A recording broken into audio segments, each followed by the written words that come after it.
বলা হয় ৮০ দশকটা ছিল হলিউডের একটা সেরা সময়। খুবই দুর্দান্ত কিছু সায়েন্স ফিকশন সিনেমা আমরা এই সময় পেয়েছিলাম, যা শুধু বিনোদন নয় বরং আমাদের চিন্তাশক্তিকেও একটা ধাক্কা দিয়েছিল।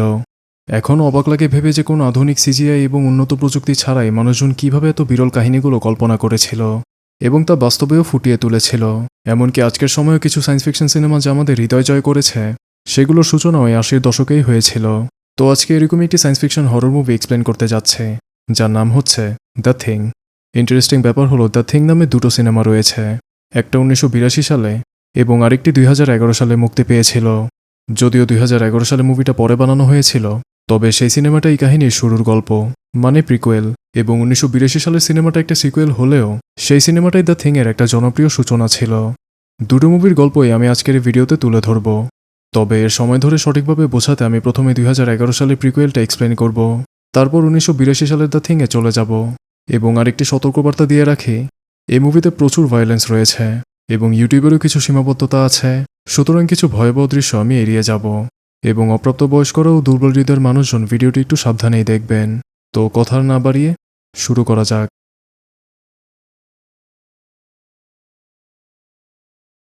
সময়টা ১৯৮২ সাল, স্থান অ্যান্টার্কটিকা।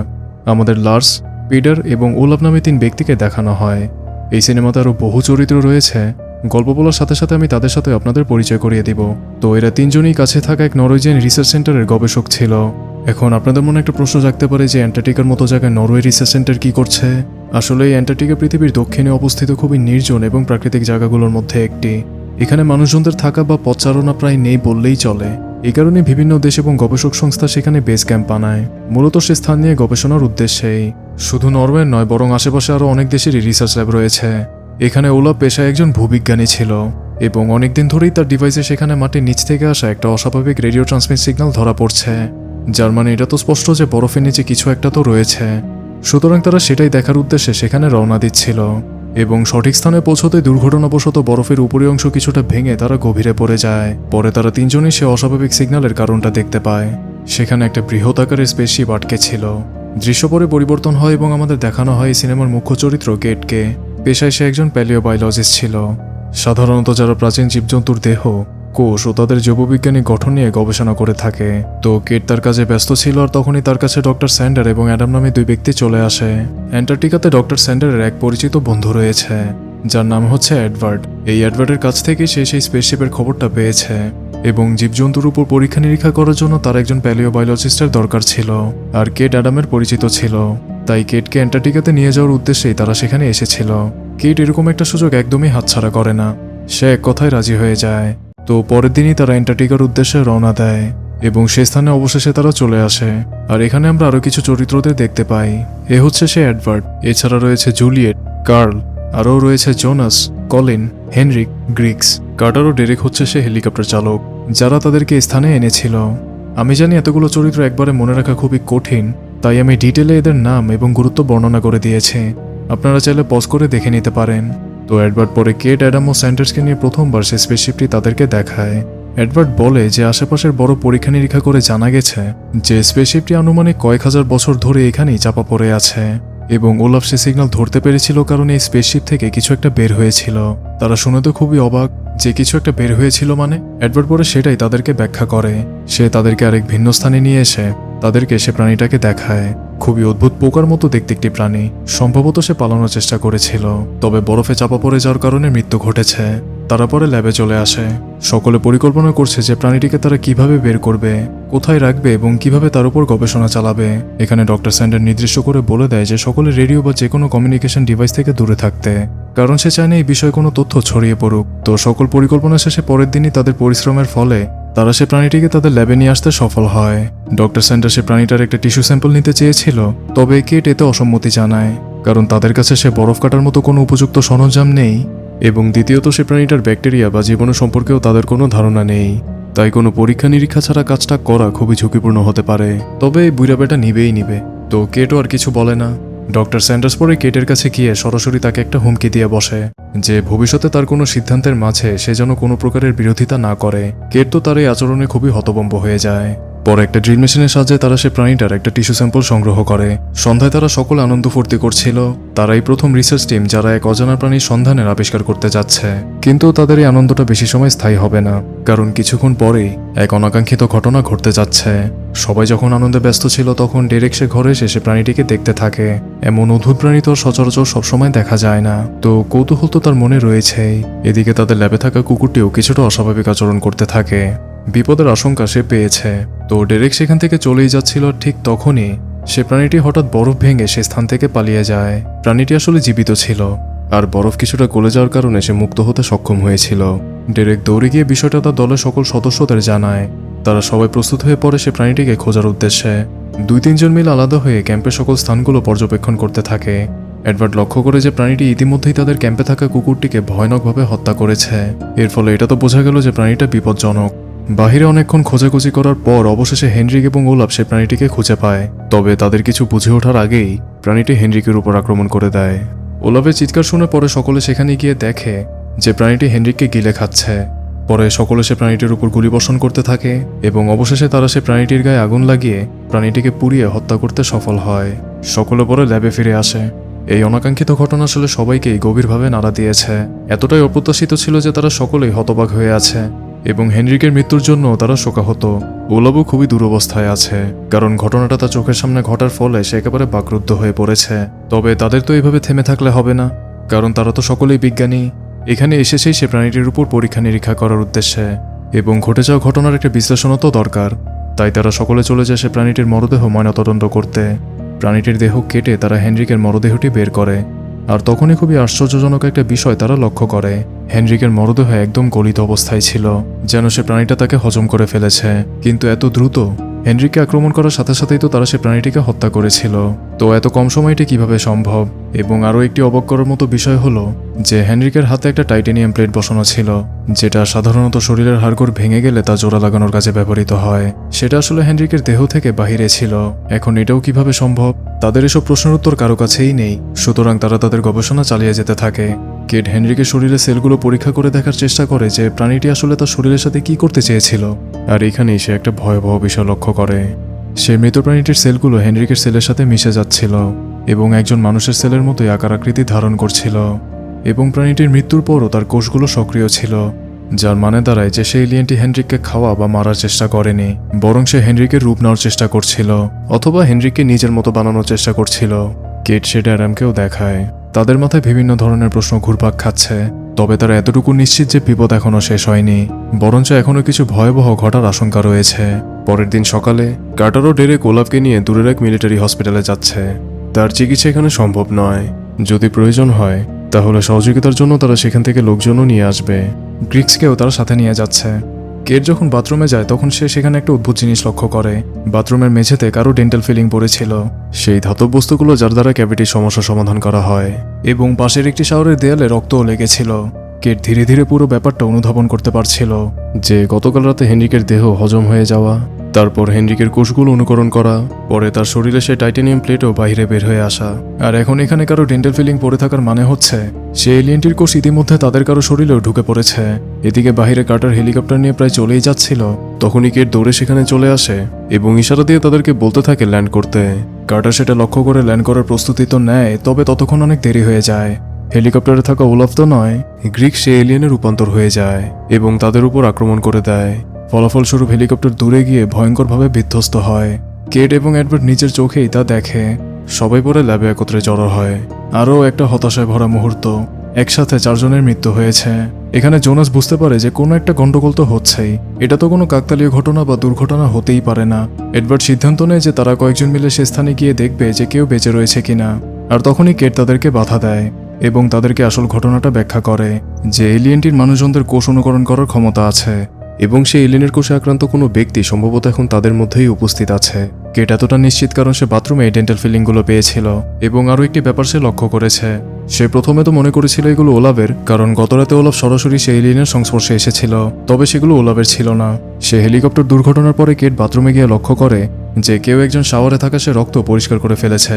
কেট আরও বলে সে প্রাণীটি মানবদেহের কোষগুলো অনুকরণ করতে পারলেও ইনঅর্গ্যানিক কোনো ম্যাটেরিয়াল অনুকরণ করতে পারে না, ঠিক যেমন হেনরিকের হাতের সেই টাইটেনিয়াম প্লেট। সুতরাং সেই এলিয়েনের কোষগুলো মানবদেহের সংস্পর্শে আসলে তার শরীরের সাথে সংযুক্ত বহিরাগত কোনো বস্তু, যেটা অবশ্যই জৈবিক না, সেটা এলিয়েনটি ত্যাগ করে দেয়। ঠিক যেমন এখন এই ডেন্টাল ফিলিংগুলো। আর যেহেতু দুর্ঘটনার পরেও কেউ একজন বাথরুমে সেই রক্ত পরিষ্কার করে রেখেছিল, তাই এটা একদম স্পষ্ট তাদের মধ্যেও কেউ সেই এলিয়েনের কোষে আক্রান্ত হয়েছে, এবং তাদের কোনো ধারণাও নেই যে এর ফলে কেমন বিপদ হতে পারে। সুতরাং কেট তাদের পরামর্শ দেয় যে কেউ আলাদা না হয়ে সকলে একত্রিত থাকতে, যেন যে কোনো বিপদের সময় তারা একত্রে মোকাবেলা করতে পারে। তবে কেউই কেটের কথাগুলো গুরুত্ব সহকারে নেয় না, সবাই সবার কাজে চলে যায়। কেট প্রচণ্ড হতাশ হয়ে পড়ে। সে বানানো বা কোনো আজগুবি কথা তো একদমই বলেনি, রেডিও বা যোগাযোগের ডিভাইসগুলো কাজ করছে না, যার ফলে তারা সাহায্যের জন্য বার্তা পাঠাতে পারছে না। ইতিমধ্যেই অনেকজনের মৃত্যু হয়েছে এবং সামনে কি হতে যাচ্ছে সে সম্পর্কেও তার কোনো ধারণা নেই। এখানে জুলিয়েট তাকে একটি গোপন তথ্য জানায় যে দুর্ঘটনার কিছুক্ষণ পরে সে কলিনকে দেখেছিল বাথরুম থেকে বের হতে, এবং তার হাতে একটি তোয়ালেও ছিল। কেটের সন্দেহ যায় এবারে কলিনের উপরে। এখন কিছু না করে তো আর এভাবে বসে থাকা যায় না। যেহেতু এডওয়ার্ড কয়েকজনদের সাথে সে হেলিকপ্টার দুর্ঘটনাস্থলে যাওয়ার প্রস্তুতি নিচ্ছিল, তাই কেট ও জুলিয়েট সিদ্ধান্ত নেয় যে তাদের যানবাহনের চাবিগুলো জব্দ করেই তাদেরকে থামাবে। পরে তারা দুজনে চলে যায় সে চাবিগুলো সংগ্রহ করতে, আর তখনই এক ভয়াবহ ঘটনা ঘটে। কেটের পেছনে হঠাৎ জুলিয়েট সেই এলিয়েনের রূপ ধারণ করে এবং তৎক্ষণাৎ সে কেটের উপরে আক্রমণ করে বসে। আসলে কলিন নয়, বরং জুলিয়েটই সেই এলিয়েনের কোষে আক্রান্ত ছিল। তো কোনো রকমে কেট তার নিজের জীবন বাঁচাতে পারলেও এখানে কার্ল সেই এলিয়েনটির হাতে মারা যায়। পরে লার্স একটি ফ্লেম থ্রোয়ার নিয়ে আগুন নিক্ষেপ করে জ্বালিয়ে সে প্রাণীটিকে হত্যা করে। নিরাপত্তা এবং সুরক্ষিত থাকার জন্য কার্ল এবং জুলিয়েট তাদের দুজনের মরদেহই তারা পুড়িয়ে দেয়। এবারে সকলে কেটকে একটু গুরুত্ব দিতে শুরু করে। জুলিয়েটের ঘটনার পরে কেট এটা বুঝতে পেরেছে যে এলিয়েনটি শুধুমাত্র মানুষদের কোষ অনুকরণ নয়, বরং মানুষদের শরীরটাকে নিজের মতো করে নিয়ন্ত্রণ করতে পারে। তারা সকলে স্থান ত্যাগ করতে চায়, তবে কেট তাদের এটা করতে নিষেধ করে, কারণ এটাই তাদের সবচেয়ে বড় ভুল হবে। সে প্রাণীটা এটাই চায় যে জনবসতিতে গিয়ে একদম ভাইরাসের মতো সবার মাঝে ছড়িয়ে পড়া। আর আসলে যদি এমনটা ঘটে তাহলে ভাবতেও গা শিউরে ওঠে যে পুরো পৃথিবীটার কি অবস্থা হবে। এখন বলা খুবই কঠিন যে তাদের মধ্যে আরও কে কে সেই এলিয়েনের সেল দ্বারা আক্রান্ত হয়েছে। তাই কেট সিদ্ধান্ত নেয় যে সবার ব্লাড টেস্ট করার মাধ্যমে তা যাচাই করে দেখবে। কোনো ধরনের সমাধান না পাওয়া পর্যন্ত তারা সকলে নিজেদেরকে এই স্থানে আটকে রাখবে, যত যাই হোক না কেন। তো ডক্টর স্যান্ডার এবং অ্যাডাম সবার ব্লাড টেস্ট করার প্রস্তুতি শুরু করে দেয়। বাহিরে কেট ও লার্স মিলে তাদের যানবাহনগুলো অকেজো করতে থাকে, যাতে সে স্থান থেকে কেউ পালাতে না পারে। লার্স কেটকে তার কাছে থাকা কিছু গ্রেনেডও দেখায় যদি এর প্রয়োজন হয়ে থাকে। তো তারা যখন ল্যাবে ফিরে যাচ্ছিল তখন আরেক বিস্মিত পরিস্থিতির মুখোমুখি হয়। কার্টার ও ডেরেক জীবিত অবস্থায় তাদের কাছে ফিরে এসেছিল। এখন তাদেরকে তো বিশ্বাস করা খুবই কঠিন। তারা তো জানে না যে সে হেলিকপ্টার আসলে কি ঘটেছিল, এবং সেরকম একটা দুর্ঘটনা থেকে বেঁচে ফেরাটাও তো প্রায় অসম্ভব। অতএব এলিয়েন সন্দেহে পেটার তাদের জ্বালাতে যায়, তবে কেট এতে বাধা দেয়, কারণ তাদেরও ব্লাড টেস্ট করলে বিষয়টা স্পষ্ট হয়ে যাবে। এভাবে হত্যা করার কোনো মানেই হয় না। পরে তাদের দুজনকে একটি আলাদা ঘরে বন্দী করা হয় এবং সেই এলিয়েনটি সম্পর্কেও তাদেরকে জানানো হয়। এদিকে তাদের ল্যাবে আবার ঘটে গেছে এক অবিশ্বাস্য কাণ্ড। তাদের সকলের রক্তের নমুনা সংগ্রহ করে রাখা সেই ঘরে কেউ আগুন লাগিয়ে দিয়েছে। এখন তাদের সে টেস্ট করার আর কোনো উপায় নেই, সবকিছুই ধ্বংস হয়ে পড়েছে। এটা দুর্ঘটনা তো মোটেও না, কেউ ইচ্ছাকৃতভাবেই কাজটা করেছে, যার মানে হচ্ছে তাদের মধ্যেই সেই এলিয়েন সেলে আক্রান্ত কেউ অবশ্যই আছে। অতিরিক্ত দুশ্চিন্তার ভয়ে তারা নিজেরাই নিজেদের মধ্যে ঝগড়া শুরু করে দেয়। তবে কেটের কাছে আরও একটা সমাধান আছে। তো কেট পরে সবাইকে একত্রে জড়ো করে এবং একে একে তাদের সকলের দাঁত পরীক্ষা করতে থাকে। যেমনটা আমরা জানি যে সে প্রাণীটি কোনো প্রকারের অজৈবিক বস্তুর নকল করতে পারে না, তাই কেট তাদের দাঁতে বসানো সেই সিলভার ফিলিংগুলো পর্যবেক্ষণ করেই শনাক্ত করছিল যে কে মানুষ আর কে মানুষ নয়। এবং এদের মধ্যে যাদের দাঁতে কোনো প্রকারের ডেন্টাল ফিলিং ছিল না তাদেরকে আলাদা করে রাখা হয়।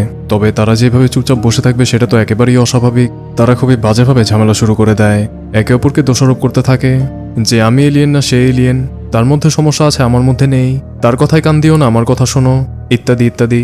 আর এরই মধ্যে ঘটে যায় আরেক অঘটন। তাদের সবার দাঁত পরীক্ষা করার পর জোনাস এবং লার্স গিয়েছিল কার্টার ও ডেরেককে নিয়ে আসতে তাদের উপর পরীক্ষা করার জন্য। তাদের যে ঘরে বন্দি করে রাখা হয়েছিল তারা সে ঘরের মেঝে ভেঙে পালিয়ে গিয়েছে এবং লার্সের উপর আক্রমণ করে তার কাছে থাকা সেই ফ্লেম থ্রোয়ারটিও ছিনিয়ে নিয়েছে। লার্সের কি হয়েছে জোনাস সেটা জানে না। জোনাস আতঙ্কিত হয়ে কেবিনে ফিরে কেটকে এই কথাগুলোই বলে। আর তখনই কার্টার আর ডেরেক পেছনের দরজা ভেঙে কেবিনে প্রবেশ করে। তাদের সামনে দাঁড়িয়েছিল পেডার। তারা উভয়ই একে অপরের দিকে অস্ত্র তাক করে ধরে দাঁড়িয়েছিল। বিশ্বাস আর সন্দেহের মাঝখানে তারা দুজনেই আটকে আছে। আবার পেছন থেকে এদের চিৎকার চেঁচামেচি করায় পেডারের মাথা যায় একেবারে খারাপ হয়ে। পরে পেডার তাদের উপর আক্রমণ করতে গেলে ডেরেক নিজেদের সুরক্ষার জন্য তাকে হত্যা করতে বাধ্য হয়। তবে আরও একটা অনাকাঙ্ক্ষিত ঘটনা সেখানে ঘটে। ডেরেকের ছোড়াগুলি সরাসরি পেডারের কাঁধে থাকা সে ফ্লেম থ্রোয়ারের ট্যাঙ্কে আঘাত করার ফলে কিছুক্ষণের মধ্যেই সেটা বিস্ফোরণ ঘটায়। এতে এডওয়ার্ড খুবই আহত হয়। আহত এডওয়ার্ডকে তুলে যখন ভেতরে আনা হচ্ছিল ঠিক তখনই এক ভয়ানক ঘটনা ঘটে। এডওয়ার্ডের শরীরটি এলিয়েনে রূপান্তরিত হয়ে যায়। আসলে এডওয়ার্ডই সে এলিয়েনের কোষে আক্রান্ত ছিল, আর ল্যাবে আগুন সেই লাগিয়েছিল। এলিয়েনটি এডওয়ার্ডের পুরো শরীর নিজের মতো করে নিয়ন্ত্রণ করতে থাকে। তার এক হাত আক্রমণ করে বসে জোনাসকে, আর এক হাত পোকার মতো আকৃতি নিয়ে কোথাও চলে যায়। মুহূর্তের মধ্যে এক ভয়াবহ বিশৃঙ্খলা সৃষ্টি হয় সেখানে। কাটারের ফ্লেম থ্রোয়ারের মধ্যেও সমস্যা দেখা দেয়, যার কারণে তারা তৎক্ষণাৎ সে প্রাণীটিকে হত্যা করতে পারে না। এরই মধ্যে সে প্রাণীটি অ্যাডাম ও ডেরেককে হত্যা করে বসে। কলিন এবং ডক্টর স্যান্ডার কোনো রকমে সেখান থেকে পালিয়ে নিজেদের জীবন বাঁচায়। প্রাণীটি পরে নিজের শরীর অ্যাডামের শরীরের সাথে মিশিয়ে খুবই বিকৃত এক আকার ধারণ করে। ততক্ষণে কেট সে ফ্লেম থ্রোয়ারটি সারিয়ে তুলতেই প্রাণীটি সেখান থেকে পালিয়ে যায়। বিপদটা পুরোপুরি এখনো শেষ হয়নি। তারা সেখানে পড়ে থাকা জোনাস এবং ডেরেকের মরদেহ জ্বালিয়ে খুবই সাবধানতার সাথে সে প্রাণীটিকে খুঁজতে থাকে। এদিকে কলিন ও ডক্টর স্যান্ডার দুজনই নিজেদেরকে আলাদা আলাদা ঘরে বন্দি করে রাখে। তবে ডক্টর স্যান্ডারের ভাগ্য খারাপ ছিল, কারণ সে কিছুক্ষণের মধ্যেই সে প্রাণীটির কবলে পড়ে। কেট ও কার্টার তার আর্তনাদ শুনতে পায়। তারা সেদিকে এগিয়ে গেলে এডওয়ার্ডের আলাদা হয়ে যাওয়া সে হাতটি তারা খুঁজে পায়। সেটাকে জ্বালিয়ে দেওয়ার কিছুক্ষণ পরেই আচমকা সে প্রাণীটি তাদের উপর আক্রমণ করে বসে। তাদের কোনো ক্ষতি তো হয় না, তবে তারা দুজনই দুজনের থেকে আলাদা হয়ে যায়। কার্টারের কাছে ফ্লেম থ্রোয়ার ছিল না, যার কারণে প্রাণীটি কার্টারকেই তার শিকার বানাতে যায়। তবে কেট সঠিক সময়ে এসে তাকে রক্ষা করে এবং অবশেষে সে প্রাণীটিকে জ্বালিয়ে হত্যা করে। পর মুহূর্তেই তারা লক্ষ্য করে যে ডক্টর স্যান্ডার একটি বরফচালিত যানবাহনে করে কোথাও চলে যাচ্ছিল। সেটা ডক্টর স্যান্ডার তো হতেই পারে না, কারণ আমরা তো দেখেছিলাম যে এলিয়েনটি তার উপর আক্রমণ করেছিল এবং তারাও তো সে লোকটার চিৎকার তখনই শুনেছিল। এখন বেটা কোথায় যাচ্ছে সেটা অনুমান করা খুবই কঠিন, কিন্তু তারা তো সেটা ছাড় দিতে পারবে না, কারণ ভুলেও যদি এই লোকটা জনবসতিতে ঢুকে পড়ে তাহলে গোটা মানবজাতিই ধ্বংস হয়ে যাবে। তাই তারা দুজনে প্রয়োজনীয় সকল অস্ত্র সংগ্রহ করে ডক্টর স্যান্ডারের যানবাহনে সে ফেলে যাওয়া চিহ্ন অনুসরণ করতে থাকে। কেট তার নিজের কাছে কিছু গ্রেনেড রেখে দিয়েছে, যেগুলো একবার লার্স তাকে দেখিয়েছিল। মানবতা রক্ষার জন্য সে নিজেরও বলিদান দিতে প্রস্তুত আছে এবং সে কাটারকেও একটু পর্যবেক্ষণ করে। তবে কাটার মানুষ ছিল, এর প্রমাণ ছিল তার কানের সে দুলটা। তো কেট তাকে লার্সের কথা জিজ্ঞাসা করে। কার্টার সোজা উত্তর দেয় যে তারা তাকে হত্যা করেনি। তো এইভাবে পিছু করতে করতে তারা অবশেষে সে স্পেসশিপের কাছে এসে পৌঁছায়। সে বেটা এখানে এসেছিল কারণ তার যানবাহনটাও বাইরে রাখা ছিল এবং সেই স্পেসশিপে কারো প্রবেশ করার মতো একটা চিহ্নও দেখা যাচ্ছিল। তো ধীরে ধীরে তারা দুজনে সেদিকে এগোতে থাকে, আর তখনই হঠাৎ স্পেসশিপটি চালু হয়ে যায়। এর ফলে একটি কম্পনের সৃষ্টি হয়, যার কারণে কেট সে স্পেসশিপের মধ্যে পড়ে যায়। কেট উঠে স্পেসশিপটি চারপাশ ঘুরে দেখতে থাকে। খুবই অত্যাধুনিক প্রযুক্তি, যা আমাদের বোঝার ক্ষমতার বাহিরে। কেট সেগুলো পর্যবেক্ষণ করছিল, আর তখনই ডক্টর স্যান্ডার সে এলিয়েনের রূপ নিয়ে তার পেছনে চলে আসে। কেটের উপর সে আক্রমণ করছিলই, তবে কেট কোনো রকমের স্পেসশিপের এক কোনায় লুকিয়ে নিজের প্রাণ রক্ষার চেষ্টা চালিয়ে যায়। ভাগ্যক্রমে কেটের কাছে তখন একটা গ্রেনেড ছিল এবং একদম শেষ মুহূর্তে সে প্রাণীটি যখন কেটের মুখোমুখি হয় তখনই কেট সরাসরি গ্রেনেডটি প্রাণীটার মুখে নিক্ষেপ করে। এর মধ্যে কার্টার সেখানে চলে এসেছিল এবং সে কেটকে নিয়ে দ্রুত সে স্থান ত্যাগ করে। আর এক ভয়াবহ বিস্ফোরণের ফলে প্রাণীটির সেখানে মৃত্যু হয় এবং স্পেসশিপটারও কিছুটা ক্ষতি হওয়ার কারণে তা অচল হয়ে যায়। কেট ও কার্টার তারা দুজনই জীবিত অবস্থায় বাহিরে ফিরে আসে। এখন তারা কি করবে? জীবন বাঁচাতে পারলেও তাদের ঝামেলা তো এখনো শেষ হয়নি, কারণ স্পেসশিপটা এখনো অক্ষত আছে এবং কি জানে সামনে আরো কেমন বিপদ আসতে যাচ্ছে। কার্টার পরে কেটকে একটা পরামর্শ দেয় যে কাছাকাছি তার একটি পরিচিত রাশিয়ান স্টেশন আছে, সেখান থেকে তারা সাহায্য নিতে পারবে এবং আশ্রয়ও পাবে। তো তারা সেখানেই যাওয়ার জন্য প্রস্তুতি নেয়। তবে এখানে কেট একটা বিষয় খেয়াল করে যে কার্টারের কানে এখন সে কানের দুলটি আর নেই, যার মানে হচ্ছে কার্টারও এখন সম্ভবত সে এলিয়েনের কোষ দ্বারা আক্রান্ত হয়েছে। তো কেট খুবই চালাকি করে ফ্লেম থ্রোয়ারটি তার নিজের কাছে নিয়ে নেয় এবং বিন্দুমাত্র দ্বিধা না করেই সে কার্টারকে অবশেষে চালিয়ে হত্যা করে। সে কোনো ধরনের ঝুঁকি আর নেয় না। কেট পরে সে বরফে জমে থাকা যানবাহনের ভেতরে উঠে বসে। নিশ্চিতভাবে প্রাণীটা মারা গেছে, কার্টারও পুড়ে ছাই, কিন্তু এখনও কেটের চোখে মুখে আতঙ্ক, অবিশ্বাস আর একরাশ ক্লান্তি। সে জানে না যে সে কোথায় যাবে আর কেই বা তাকে উদ্ধার করবে। আর আরো ভয়ঙ্কর ব্যাপার হলো যে কেট এটাও জানে না যে সেও কি আসলে এখনো মানুষ তো, নাকি সে নিজেও সে প্রাণীর কোষে আক্রান্ত হয়েছে।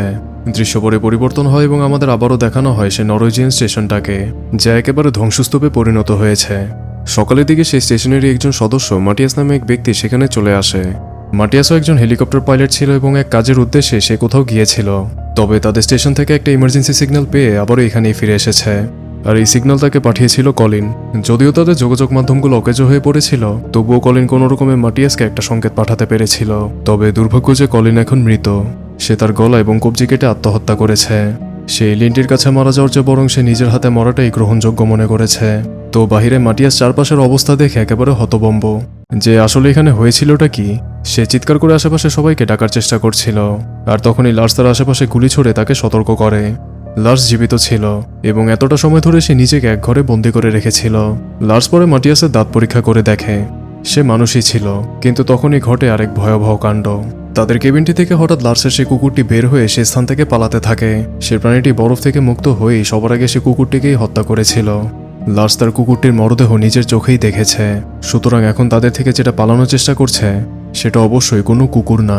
লার্স দ্রুত মাটিয়াসকে হেলিকপ্টার চালু করতে বলে সে হেলিকপ্টারে বসে কুকুরটির পিছু করতে থাকে এবং সেটাকে হত্যা করারও চেষ্টা করে। আর এই দৃশ্যটির দ্বারাই এই সিনেমাটি এখানেই শেষ হয়।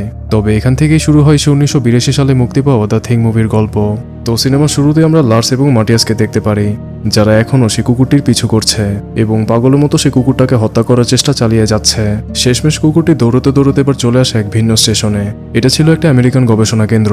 যেহেতু এটি সম্পূর্ণ একটি আলাদা সিনেমা, তাই গল্প শুরু করার পূর্বে এই মুভির চরিত্রগুলোর সাথে আপনাদের আগেই পরিচয় করিয়ে দেই। মুখ্য চরিত্রে রয়েছে আরজে ম্যাকরেডি বা ম্যাক, একজন হেলিকপ্টার চালক। দুইজন ডক্টরও রয়েছে, ডক্টর ব্লেয়ার এবং ডক্টর কপার।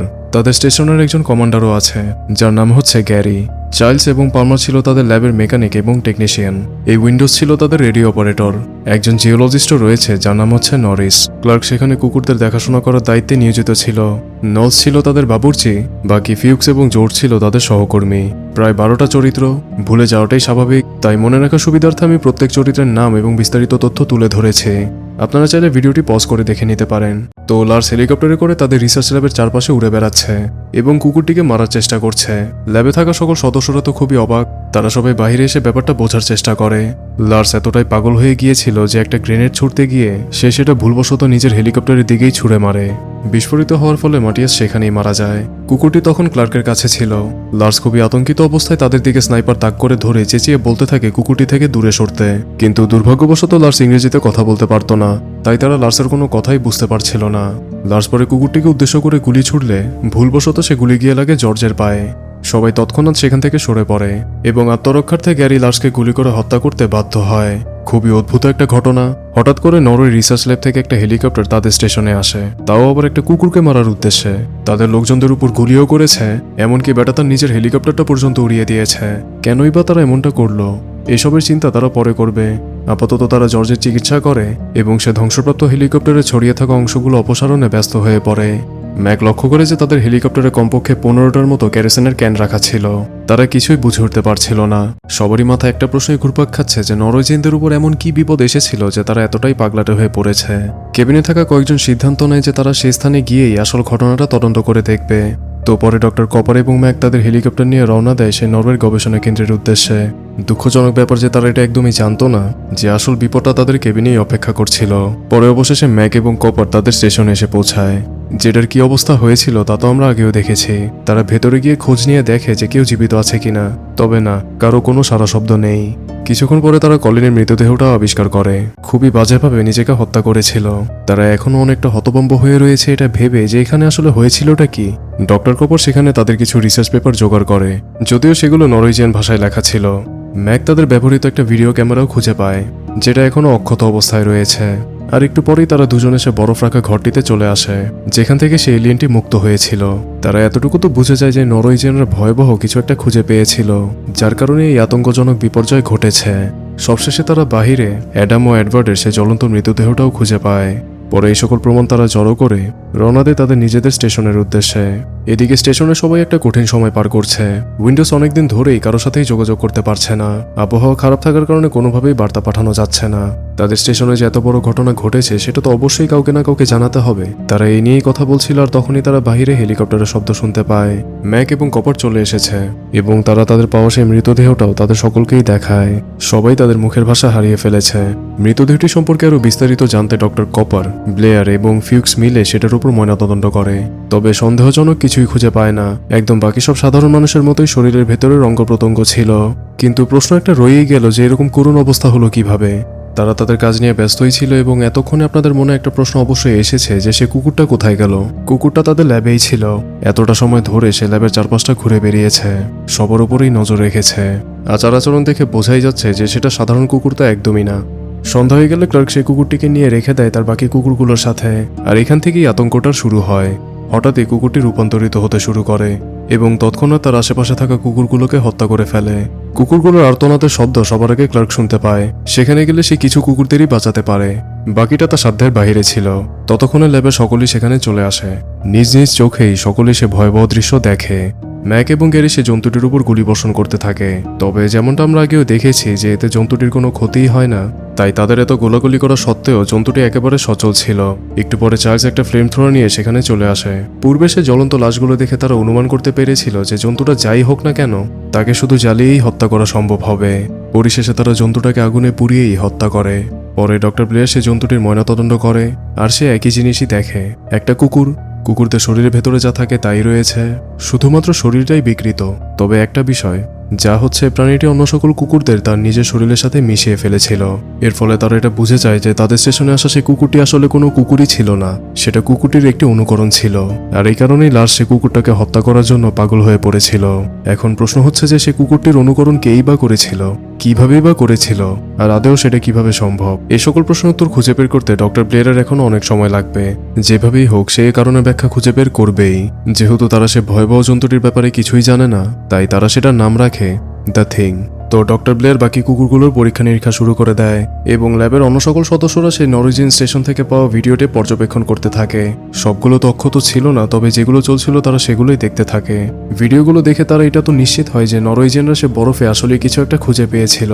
সেটা কি তা জানার জন্য স্বয়ং তাদেরই সেখানে যেতে হবে। তো পরের দিন তারা সে স্থান শনাক্ত করে ম্যাক, ফিউক্স এবং নরিসের সাথে সেই স্থানের উদ্দেশ্যে রওনা দেয় এবং তারা সেই স্পেসশিপটি খুঁজে পায়। কিছুটা বিধ্বস্ত অবস্থায় ছিল, কারণ কেট সেখানে গ্রেনেড বিস্ফোরণ করেছিল। কিছুক্ষণ পরে তারা সেই এলিয়েনটি চাপা পড়ে থাকার জায়গাটি আবিষ্কার করে।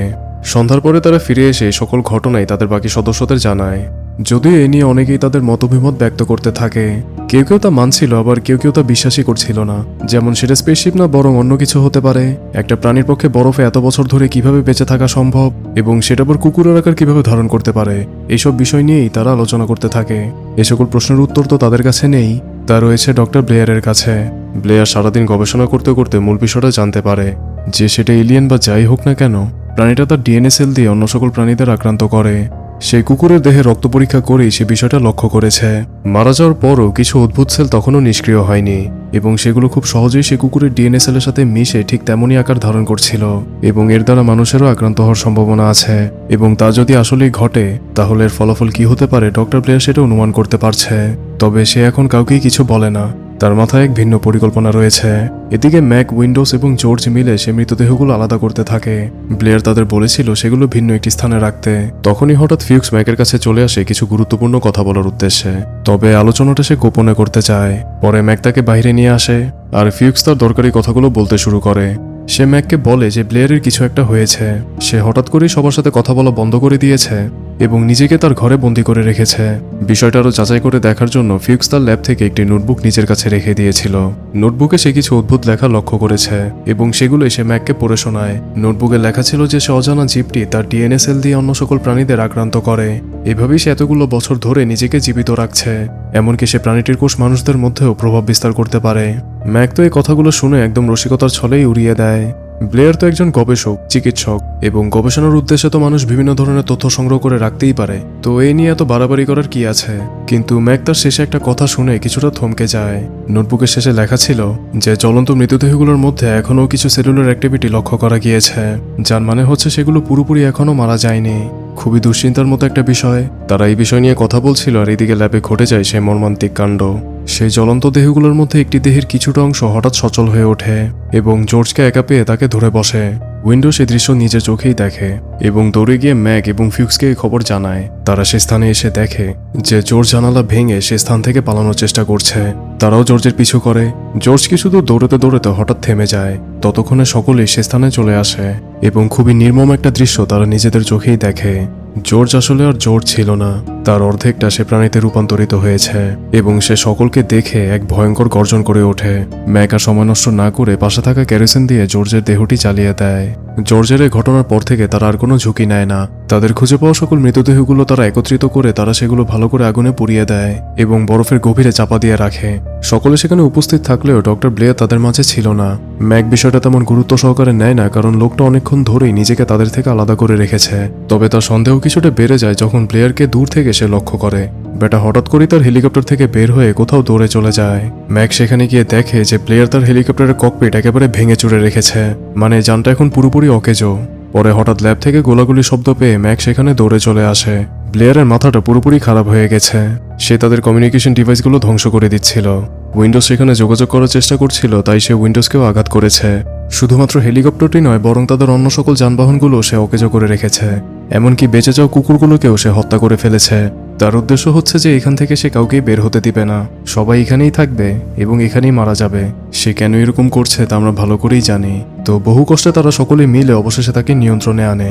ব্লেয়ারকে আলাদা একটি ঘরে বন্দি করে রাখা হয়। ম্যাক তার সাথে কথা বলার চেষ্টা করে, তবে সে কথা বলার মতো অবস্থায় ছিল না। তবে সে একটা কথা অবশ্যই বলে যে তাদের মধ্যে কারো হয়তো জর্জের মতো অবস্থা ইতিমধ্যে হয়েও গেছে, এখন তাদের আর কিছুই করার নেই। এদিকে কমিউনিকেশন ডিভাইসগুলো সব ধ্বংস হয়ে গেছে, এখন তারা আর কারোর সাথেই যোগাযোগ করতে পারবে না।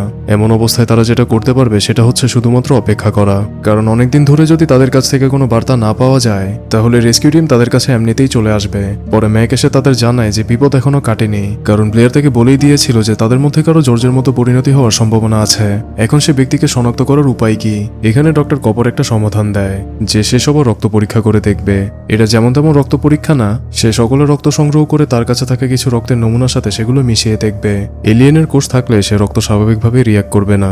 যদি কোনো প্রকার প্রতিক্রিয়া দেখা দেয় তাহলেই বোঝা যাবে যে কে মানুষ আর কে মানুষ নয়। তবে তাদের দুর্ভাগ্য, পরীক্ষা শুরু করার আগেই কে যেন সে রক্তের স্যাম্পলগুলো নষ্ট করে দিয়েছিল। তারা এটা তো নিশ্চিত হয়ে গেল যে কেউ একজন আসলেই তাদের মধ্যে আক্রান্ত রয়েছে। এখন সে কে? আর এই তো আবারও শুরু হয়ে যায় সে একই ভয়ঙ্কর পরিস্থিতি। একে অপরকে তারা সন্দেহ করতে শুরু করে, নিজেদের মধ্যেই ঝগড়া করতে থাকে।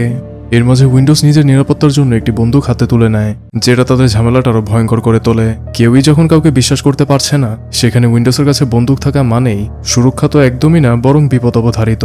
আসলে তারা এমন একটা পরিস্থিতির মধ্যে পড়েছে যে বিচক্ষণতা কারো মধ্যেই কাজ করছিল না। অনেক কষ্টে তাকে বুঝিয়ে সুঝিয়ে অবশেষে তারা তাকে নিয়ন্ত্রণে আনতে পারে। গ্যারি এখন আর তাদের স্টেশন কমান্ডার হিসেবে দায়িত্ব পালন করতে চাচ্ছে না। প্রথমত সে খুবই অস্থির হয়ে পড়েছে, মাথা ঠান্ডা রাখতে পারছে না।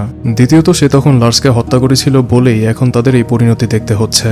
হয়তো তখন অন্য কোনো সমাধান বের করলে তাদের এত খারাপ অবস্থায় পড়তে হতো না। গ্যারি নিজেকে সবকিছুর জন্য দায়ী করছে এবং সে চায় না যে তার হাতে আর অন্য কারোর মৃত্যু হোক। তাই গ্যারির দায়িত্ব ম্যাক গ্রহণ করে, কারণ সে এই কঠিন সময়ে তার মাথা ঠান্ডা রেখে কাজ করতে পারছে। তারা সবাই মিলে পরে সে রক্তের নমুনাগুলো জ্বালিয়ে দেয়। ম্যাক এখানে একটা সিদ্ধান্ত নেয়। সে জানে যে তাদের মধ্যে অবশ্যই কেউ একজন আছে যে সে প্রাণীর কোষ দ্বারা আক্রান্ত, তবে সে কারো সামনে আসছে না এবং আসবেও না। সুতরাং তাদের আরও সতর্ক থাকতে হবে। তাই যাদেরকে তার কাছে সন্দেহজনক মনে হবে সে তাদেরকে আলাদা করে রাখবে। সে এখানে কপার, গ্যারি এবং ক্লার্ককে আলাদা করে রাখার সিদ্ধান্ত নেয়, তাদের উপর নজরদারি এবং পর্যবেক্ষণ করার জন্য। কারণ ম্যাক তাদেরকে সন্দেহ করছে। তারাও কোনো ধরনের ঝগড়া বিবাদ ছাড়া ম্যাকের এই আদেশ নিঃশব্দে পালন করে এবং সকলে মিলে তাদের উপর নজর রাখে। ম্যাক এখানে ঘটা সকল ঘটনা একটি টেপ রেকর্ডারে ধারণ করে রাখছে। তাদের যোগাযোগের ব্যবস্থা তো আর নেই, তবে যদি কেউ এই টেপ রেকর্ডারটা খুঁজে পায় তাহলে সে পুরো ব্যাপারটাই জানতে পারবে। হিউক্স তার গবেষণা চালিয়ে যাচ্ছে এবং সে আক্রান্ত ব্যক্তিকে শনাক্ত করার প্রক্রিয়াও সে খুঁজে বের করার চেষ্টা করছে। হঠাৎ কিছুক্ষণ পর তার ল্যাবে বৈদ্যুতিক সমস্যা দেখা দেয়। মোমবাতি জ্বালানোর সময় সে আচমকা অজ্ঞাত কোনো ব্যক্তিকে তার সামনে দিয়ে চলে যেতে লক্ষ্য করে। ফিউক্স পরে সে ব্যক্তির পিছু করে, তবে এরপরে তার কি হয় সেটার আমাদের দেখানো হয় না। এদিকে ম্যাক সকলকে জিজ্ঞাসাবাদ করছে।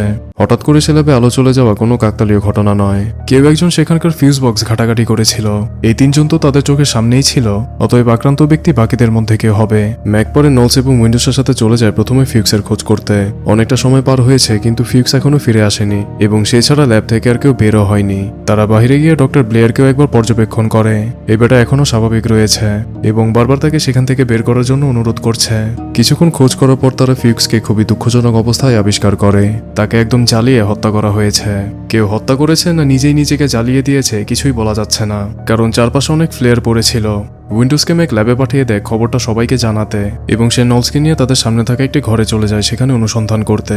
সাধারণত তারা সে ঘরে প্রয়োজনীয় যন্ত্রপাতি এবং কিছু গুরুত্বপূর্ণ জিনিসপত্র মজুত করে রাখত এবং সেখানে অনুসন্ধান করার কারণটা হলো ম্যাক শেষবার সেখান থেকে বের হওয়ার সময় সে ঘরের আলো নিভিয়ে রেখেছিল, তবে এখন সেখানে আলো জ্বলছে, তাই তারা সেটা দেখার জন্যই সেখানে চলে যায়। এদিকে ল্যাবে সবাই তাদের জন্য অপেক্ষা করছে। প্রায় 45 মিনিট পার হয়ে গিয়েছে কিন্তু ম্যাক এবং নলসের কোনো খবর পাওয়া যাচ্ছে না। তারা বুঝে যায় যে তাদের সাথে কিছু একটা হয়েছে। সুতরাং তারা সময় নষ্ট না করে সকলে মিলে বাইরে থেকে ভেতরে আসার পথগুলো বন্ধ করে দিতে থাকে। এখানে আমরা নরিসের মধ্যে কিছু অস্বাভাবিক আচরণ লক্ষ্য করি। হঠাৎই তার শরীর খারাপ হয়ে যাচ্ছিল, তো তারা তাদের কাজ চালিয়ে যাচ্ছিল। আর ঠিক তখনই নলস বাইরে থেকে ল্যাবে ফিরে আসে। বাহিরে ভয়াবহ তুষার ঝড় হচ্ছিল। নলস ম্যাকের সাথে ঝগড়া এবং হাতাহাতি করে সেখান থেকে পালিয়ে এসেছে। তাদের এই সংঘর্ষের কারণ হলো নলস সে ঘরে ম্যাকের একটি রক্তমাখা জ্বলন্ত পোশাক পেয়েছিল, তাই ম্যাকের প্রতি তার সন্দেহ হয়েছিল। এখন ম্যাক সেই জন্তুর কোষ দ্বারা আক্রান্ত হয়েছে কিনা সেটা সে জানে না, আরও সে নিজের জীবনটা তো আর হুমকির মধ্যে ফেলবে না। তাই নলস ম্যাককে রেখেই সেখান থেকে চলে এসেছে। তাদের কথার মাঝেই ম্যাক তখনই চলে আসে, তবে দরজা খুলতে পারছিল না কারণ দরজা ভেতর থেকে বন্ধ ছিল। তাই ম্যাক আরেক ঘরে জানালা ভেঙে সে ল্যাবে প্রবেশ করে। সকলেই তাকে হত্যা করার জন্য প্রস্তুত হয়ে যায়। তখনই ম্যাক একটা ডাইনামাইট ধরে তাদেরকে হুমকি দিয়ে বলে যে যদি কেউ তার কাছেও আসে তাহলে সে তাদেরকে নিয়ে নিজেকে সহ স্থান ধ্বংস করে ফেলবে। ম্যাকের এই হুমকি শুনে কেউই আর কিছু করতে পারে না। ম্যাক তাদের থেকে ফ্লেম থ্রোয়ারটিও নিয়ে নেয়। এর মধ্যে নরিস এবং নলস পেছন থেকে তাকে আটকাতে গেলে ম্যাক তাদের দুজনকেই আঘাত করে বসে। এর ফলে নলস শান্ত হলেও নরিস তার জ্ঞান হারিয়ে ফেলে, এমনকি হঠাৎ করেই তার স্ট্রোক হয়। পরে ডক্টর কপার দ্রুত তার চিকিৎসা করতে শুরু করে, আর তখনই নরিস সে জন্তুতে রূপান্তরিত হয়। এতক্ষণ ধরে তাদের খোঁজ করা সে আক্রান্ত ব্যক্তি এই নরিসই ছিল। তো প্রথমে সে কপারের হাতগুলো চিরে ফেলে এবং সেই শরীর থেকেই আরেক বিকৃত প্রাণী গঠন করে। ম্যাক সময় নষ্ট না করে দ্রুত নরিসের দেহটি জ্বালিয়ে দেয়, তবে নরিসের মাথাটি এবার শরীর থেকে আলাদা হয়ে এক অদ্ভুত মাকড়সার আকার ধারণ করে। যে দৃশ্যটা এখনকার সময় তেমন কিছু না মনে হলেও সে সময় খুবই বিদ ঘটেছিল। পরে ম্যাক সেটাকেও জ্বালিয়ে এই বিপদের অবসান ঘটায়। তবে তাদের সংকটটা এখনো শেষ হয়নি, এখনও তাদের মধ্যে কেউ আক্রান্ত অবস্থায় থাকতে পারে। নিজেদের জীবন রক্ষা করার জন্য তাকে নিশ্চিহ্ন করে দেওয়াটা অপরিহার্য, সুতরাং তাকে খুঁজে বের করতে হবে। ম্যাকের কাছে সে আক্রান্ত ব্যক্তিকে শনাক্ত করার একটা উপায় আছে। যেহেতু সে অজ্ঞাত প্রাণীটি নিজের কোষের মাধ্যমে সকলকে আক্রান্ত করছে, তাই ম্যাক সকলের রক্ত সংগ্রহ করে সে রক্তে একটি উত্তপ্ত সূচের ছোঁয়া দিয়ে পরীক্ষা করবে। যদি কারো রক্তে সে এলিয়েনের কোষ থাকে তাহলে সেটা অবশ্যই প্রতিক্রিয়া করবে, এবং কোনো প্রতিক্রিয়া না করলে বোঝা যাবে যে সে সাধারণ একজন মানুষ। তবে পরীক্ষাটি তাদেরকে বেঁধে রেখেই তাদের উপর চালানো হবে, যেন আক্রান্ত ব্যক্তি ধরা পড়ার সাথে সাথেই তারা দমন করতে পারে। পরীক্ষাটির ফলাফল স্পষ্ট হয়ে গেলেই তাদেরকে ছেড়ে দেওয়া হবে। ম্যাকের কথায় প্রথমে কেউই রাজি হয় না, কারণ ম্যাক নিজেও তো আক্রান্ত হতে পারে। ম্যাক তাদের আশ্বাস দিয়ে বলে যে সবার প্রথমে সে নিজেরই রক্ত পরীক্ষা করে তাদেরকে দেখাবে। তারপরও ম্যাকের কথায় সবাই দ্বিমত পোষণ করছিল, বিশেষ করে চাইল্ডস তার এই প্রস্তাবে সরাসরি না বলে দেয়। ম্যাক তাকে একটা কড়া হুমকি দিয়ে বলে যে রাজি না হলে তাকে মরতে হবে, তবে চাইল্ডসের তাতেও কিছু যায় আসে না। এরই মাঝে ক্লার্ক চালাকি করে ম্যাকের উপর আক্রমণ করতে গেলে ম্যাক তৎক্ষণাৎ তাকে গুলি করে হত্যা করে। এবারে সবাই ভয়ে ম্যাকের কথায় রাজি হয়ে যায়। তো ম্যাক সর্বপ্রথম নিজের রক্ত পরীক্ষা করেই তাদেরকে দেখায়। তার রক্তে কোনো প্রকারের রিয়াকশন দেখা দেয়নি, এমনকি সে মৃত ক্লার্ক এবং কপারেরও রক্ত পরীক্ষা করে দেখে। তারাও সাধারণ মানুষই ছিল। তো একে একে সে উইন্ডোজ, নলস এবং বাকি সবারই রক্ত পরীক্ষা করতে থাকে। তারাও সাধারণ মানুষই ছিল, তবে পালমারের রক্ত পরীক্ষা করার সময় সেটা হঠাৎই প্রতিক্রিয়া করে ওঠে, আর তখনই পালমারের শরীরটি সে এলিয়েনের আকার ধারণ করে। এই শুরু হয়ে যায় আরেক আতঙ্কের মুহূর্ত। সবাই পাগলের মতো চিৎকার করে ম্যাককে বলতে থাকে তাকে জ্বালিয়ে দিতে, তবে দুর্ভাগ্যবশত ম্যাকের ফ্লেম থ্রোয়ারটি তখন কাজ করছিল না। উইন্ডোজ এগিয়ে পালমারকে জ্বালাতে যায়, তবে ভয় তাকে এতটাই গ্রাস করে নেয় যে সেখানেই সে স্তব্ধ হয়ে পড়ে, আর দুঃখজনকভাবে পালমারের হাতেই তার মৃত্যু হয়। এরই মধ্যে ম্যাক তার ফ্লেম থ্রোয়ারটি সারিয়ে তোলে এবং তৎক্ষণাৎ তাদের দুজনকেই জ্বালিয়ে পরিস্থিতি কিছুটা নিয়ন্ত্রণে নিয়ে আসে। পরে ম্যাক বাকিদেরও রক্ত পরীক্ষা করে এবং ভাগ্যক্রমে তাদের মধ্যে আর কোনো সমস্যা দেখা দেয়নি। এখন আর একজনকেই পরীক্ষা করা বাকি ছিল, যে হচ্ছে ডক্টর ব্লেয়ার। তো চাইল্ডসকে তারা ল্যাবে রেখে তারা তিনজন চলে যায় ডক্টর ব্লেয়ারের কাছে, আর এখানে এসেই তারা এক দুশ্চিন্তামূলক পরিস্থিতির মুখোমুখি হয়। ডক্টর ব্লেয়ার সে ঘরে ছিল না, দরজা বাইরে থেকে তালাবদ্ধ করে রাখা সত্ত্বেও এখন সে দরজা খোলা অবস্থায় ছিল। তারা সে ঘরের মেঝেতে একটা গোপন সুড়ঙ্গের মতো পথ খুঁজে পায়, যেখানে ডক্টর ব্লেয়ার সে হেলিকপ্টার এবং অন্য সকল যানবাহনের অংশ দিয়ে একটা ছোট স্পেসশিপের মতো কিছু একটা তৈরি করেছিল, তবে কাজটা সম্পূর্ণ করতে পারেনি। নলস সেখান থেকে চার্লসকে লক্ষ্য করে যে ল্যাব থেকে বের হয়ে কোথাও চলে গিয়েছে, এবং পর মুহূর্তে সে পুরো জায়গাটাতে বৈদ্যুতিক সমস্যা দেখা দেয়। এখন তাদেরকে একটা চূড়ান্ত সিদ্ধান্ত নিতে হবে। এটা তো স্পষ্ট হয়ে গেল যে ডক্টর ব্লেয়ার এখন আর মানুষ নয়, সে ভয়াবহ জীবে রূপান্তরিত হতে পারে, অথবা ইতিমধ্যে হয়েও গিয়েছে। ম্যাক সে নরওয়েজিনদের সকল রিসার্চ এবং এখন পর্যন্ত ঘটা সকল ঘটনা থেকে এটা অনুমান করতে পেরেছে যে হয় সে বেটা এখন বরফে জমে নিজেকে সংরক্ষণ করার চেষ্টা করবে, অথবা তাদের সকলকে হত্যা করে সে রেস্কিউ টিমের আসার অপেক্ষা করবে, যাতে এই মহামারী সে মানব সমাজে গিয়ে ছড়াতে পারে, কারণ তার পালানোর প্রচেষ্টা তো ব্যর্থ হয়েছে। সে যাই হোক, এখন ব্লেয়ারের মাথায় কি চলছে সেটা ধারণা করা খুবই কঠিন, তবে সে বেটার কিছু করার আগেই তাদের ব্লেয়ারকে হত্যা করতে হবে। সুতরাং ম্যাক একটা পরিকল্পনা করে, তাদের কাছে যত ধরনের বিস্ফোরণের অস্ত্র বা সামগ্রী রয়েছে সে সবকিছুর ব্যবহার করে তারা এই পুরো স্থান ধ্বংস করে দিবে, যাতে তাপ সহ্য না করতে পেরে সে বেটা বের হয়ে আসে এবং সেই মুহূর্তেই তারা যেন তাকে হত্যা করতে পারে। তবে আরেকটা সমস্যা হচ্ছে, বাহিরে তুষার ঝড় হওয়ার ফলে তাপমাত্রা খুবই কমে আসছে। সবকিছু ধ্বংস করে দিলে তাদের জন্য টিকে থাকাটা একেবারে অসম্ভব হয়ে পড়বে। সোজা কথায় বলতে গেলে তাদের মৃত্যু অনিবার্য, তবে তাদের কাছে আর কোনো উপায় নেই। মানব সমাজ রক্ষার স্বার্থে তারা এই আত্মত্যাগ স্বেচ্ছায় মেনে নেয়। পরে সকলে ম্যাকের কথা অনুযায়ী কাজ শুরু করে দেয়। প্রথমে তারা ব্লেয়ারকে আটকে রাখা ঘর এবং সে সুড়ঙ্গ ধ্বংস করে ফেলে, তাদের নিজেদের থাকার স্থানটাও জ্বালিয়ে দেয়। এভাবে তারা একে একে পুরো জায়গাটাই বিধ্বস্ত করে ফেলে। সবশেষে তারা তাদের ল্যাবের বেসমেন্ট জ্বালানোর প্রস্তুতি নিচ্ছিল, আর এখানেই ব্লেয়ার তাদের সামনে চলে আসে। ব্যাটা এখানেই লুকিয়েছিল। কৌশলে সে গ্যারিকে আক্রমণ করে বসে, যার মানে হচ্ছে গ্যারিও এখন আর নেই। নলস পরে গ্যারির খোঁজ করতে গেলে দুর্ভাগ্যবশত তারও একই পরিণতি হয়। এখন বাকি ছিল শুধু ম্যাক। সে বুঝতে পেরেছে যে ব্লেয়ার এখানেই আছে এবং তার দুই সহচরও সে ব্যাটার শিকার হয়েছে। তো অবশেষে ম্যাককে একা পেয়ে ব্লেয়ার তার সামনে খুবই বিকৃত অবস্থায় চলে আসে, অবশ্যই তাকে হত্যা করার উদ্দেশ্যে। ম্যাকের উপরে সে আক্রমণও করে, তবে ম্যাক তার বুদ্ধির ব্যবহার করে তার কাছে থাকা একটা ডাইনামাইট সরাসরি ব্লেয়ারের দিকে নিক্ষেপ করে। বিস্ফোরিত হওয়ার কারণে ব্লেয়ারের সেখানেই মৃত্যু হয় এবং সে স্থানটাও ধ্বংস হয়ে যায়। পর মুহূর্তে ম্যাক বাহিরে এসে একাই এক কোনায় বসে থাকে, আর তখনই চার্লস তার কাছে চলে আসে। ফ্লেম থ্রোয়ারটি সে ম্যাকের দিকে তাক করে ধরে রেখেছে। দুজনই দুজনের দিকে একদৃষ্টিতে তাকিয়ে আছে। বিশ্বাস তো নেই বললেই চলে, তবে চার্লস ম্যাকের চাহনি দেখে বোঝা যায় যে ম্যাক এখনো মানুষই রয়েছে, কারণ এই একইভাবে তারা এর আগেও একবার মুখোমুখি হয়েছিল। ম্যাকও বোঝা যায় যে চার্লস সে জীবের দ্বারা আক্রান্ত হয়নি, কারণ আক্রান্ত হলে সে তাকে আক্রমণ করত, কিন্তু সে এখনো তাকে সন্দেহের চোখে দেখছে। বন্ধুত্ব তো নয়, তাদের সেই দ্বন্দ্বটাই তাদের মধ্যে এক আস্থা তৈরি করে দিয়েছিল। তাদের ঝামেলাটা তো শেষ হলো, তবে জীবনের এখনো কোনো নিশ্চয়তা নেই। চারপাশে আগুন লাগার ফলে বরফের প্রবাহটা কিছুটা কমেছে, তবে সেটা বেশি সময় স্থায়ী থাকবে না। রেস্কিউ টিমেরও কোনো খবর নেই, তারা আদৌ আসবে কিনা বা তাদের উদ্ধার করা হবে কিনা সেটা তারা জানে না। তাদের এখানে বসে অপেক্ষা করা ছাড়া আর কিছুই করার নেই। ভাগ্য যদি ভালো থাকে তাহলে তারা জীবিত ফিরে যেতে পারবে, আর না হয় এখানেই মৃত্যুবরণ করতে হবে। শেষ পর্যন্ত তাদের দুইজনের আসলে কি হয় সেটা আর আমাদের দেখানো হয় না, আর এই অনিশ্চয়তার মধ্য দিয়েই সিনেমাটার এখানেই সমাপ্তি হয়। গল্প তো শেষ, অনেক কিছুই বলার আছে এই সিনেমা নিয়ে। প্রথমেই আসি এর কিছু ইন্টারেস্টিং বিষয় নিয়ে। মুভিটা বানিয়েছিলেন হলিউডের খুবই প্রভাবশালী একজন চলচ্চিত্র নির্মাতা জন কার্পেন্টার। যদিও 2011 সালে সিনেমার ডাইরেক্টর ভিন্ন ছিল, তবে এই আতঙ্কের শুরুটা জন কার্পেন্টারই করেছিল। তিনি এই সিনেমা বানানোর ইন্সপিরেশন পেয়েছিলেন লেখক জন বুট ক্যাম্পবেলের লেখা একটি নোভেল থেকে, যার নাম হচ্ছে হু গোজ দেয়ার। নোভেলটি প্রথম প্রকাশ পেয়েছিল 1938 সালে। দ্য থিং সিনেমাটি প্রথম সিনেমা নয় যেটা এই নোবেলের উপর ভিত্তি করে বানানো হয়েছিল। প্রথম সিনেমাটি তৈরি করা হয়েছিল 1951 সালে এবং সিনেমাটির নাম ছিল the thing from another world. সে একই রকম কাহিনী, কিন্তু সে পুরনো সময় এবং প্রযুক্তিগত বাধা থাকার কারণে সিনেমাতে কিছুটা পরিবর্তন করা হয়েছিল। সেখানে এলিয়েনের পরিবর্তে একটা মনস্টারকে দেখানো হয়েছে, যদিও সেটাকেও এলিয়েনই বলা হয়েছিল। সিনেমাতে যে ভয়াবহতা ছিল না তা না, সময় অনুযায়ী সিনেমাটা আসলেই দুর্দান্ত ছিল। পরে প্রযুক্তি কিছুটা উন্নত এবং সুবিধাজনক হওয়ার ফলে জন কার্পেন্টার 1982 সালে এই সিনেমাটা রিলিজ করে, যা সে উপন্যাসের গল্পের সাথে অনেকটাই মিল ছিল। এবং সিনেমায় দেখা কিছু চরিত্র যেমন MacReady, Clark, George, Blair, Copper, Garry, Norris, এই চরিত্রগুলোকে সরাসরি সে উপন্যাস থেকেই নেওয়া হয়েছে। যারা সে উপন্যাসটি পড়েছিল বা এই সম্পর্কে জানতো তাদের এই সিনেমাটি বুঝতে তেমন সমস্যা হয়নি, তবে বেশিরভাগ মানুষই সে উপন্যাস সম্পর্কে একদমই জানতো না, যার কারণে এই সিনেমার কাহিনী বোঝা তাদের জন্য খুবই কষ্টসাধ্য ছিল। সুতরাং দর্শকদের মনে বিভিন্ন প্রশ্ন এবং বিভ্রান্তি রয়ে গিয়েছিল যে কি হয়েছিল, কিভাবে ঘটেছিল, ইত্যাদি ইত্যাদি। তাই বহু বছর পরে পরিচালক মাথিস ভান হেনিয়েন 2011 সালে এই গল্পের আগের সময়ের ঘটনাগুলো নিয়ে একটি সম্পূর্ণ আলাদা সিনেমা রিলিজ করে, যেটা দর্শকদের মনে জমে থাকা সকল প্রশ্নের উত্তর দিয়ে দেয় এবং পুরো গল্পটাই সম্পূর্ণ হয়। তারপরও মনে একটা প্রশ্ন রয়েই গেল যে কেটের কি হলো, চাইল্ডস আর ম্যাক্রিডি কি জীবিত ফিরতে পেরেছিল? এর কোনো উত্তর নেই, বিষয়টা পুরোপুরি রহস্য রাখা হয়েছে। যেহেতু একই নামে দুইটি সিনেমা, তাই তুলনা আসাটাই স্বাভাবিক যে কোনটা কেমন বা কোনটা কতটা ভালো। সত্যি বলতে কোনোটাই কোনো অংশে কম নয়। আমার ব্যক্তিগত মতামত বলতে গেলে আমার সবচেয়ে পছন্দ হয়েছিল সে 1982 সালের দ্য থিং মুভিটা। বর্তমান যুগে সেই ভিএফএক্স, সিজিআই এগুলো দেখতে দেখতে তো আমরা খুবই অভ্যস্ত, আর সেই সিনেমার মূল আকর্ষণ এটাই ছিল। আধুনিক প্রযুক্তি ছাড়াই শুধুমাত্র পাপেট, অ্যানিমেট্রনিক্স এবং প্র্যাকটিক্যাল এফেক্টস দ্বারাই সিনেমার সবচেয়ে ভয়াবহ দৃশ্যগুলো ফুটিয়ে তোলা হয়েছিল এবং সিনেমার অভিনেতারা একদমই জানতো না যে তাদের সামনে কি আসছে বা তাদের কি দেখানো হবে, যার কারণে তাদের সে ভয় বা বিস্মিত হওয়ার ভঙ্গিগুলো কোনো অভিনয় না, বরং একদম আসল রিয়াকশন ছিল।